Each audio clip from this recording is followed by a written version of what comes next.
আমার সাথে ব্রেকআপ। হ্যাঁ কাল লাগিনি, তুই তো ঠিকই আমার সুবিধা দিলি আলা গুইসাপ। তুই আমার গুইসাপ কইছস? না তোর আমি কাল লাগিনি গুইসাপ কইছি। তুই আমার এইভাবে বলতে পারছিস? এই শালি তোর লাগে তুই যে আমার শেখাতে বেঁকে বানায় আলাইছিস, তোর লাগে কি আমি ভালো মতো কথা কমু?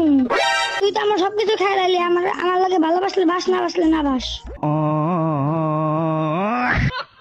আমার মতো আমার কাছে খালি দেওয়ার মতো ভালোবাসাটাই আছে। তোর ভালোবাসা তোর জায়গার মধ্যে মোড়ায় রাখ। হ্যাঁ এত কবি তোর জায়গার মধ্যে মুড়াই রাখ, আলা কাল লাগিনি গুইসাপ। আঙ্গুর ফল খাইতে না পারলে টক। এ আঙ্গুর বড় টক তুই তো খেয়ে এলি। তোর লগে কথাই কইতাম না আমি, তোর লগে কথা বলতে আমার ঘৃণা আসতেছে। এখন তো আমার কাছে টাকা নাই, তো এখন তো কবি এ কথা। হ্যালো ভাই, এটা কে জানি ভাই? তুই কেন রে? ভাই এটা কার লাগে যোগটা করো রে ভাই?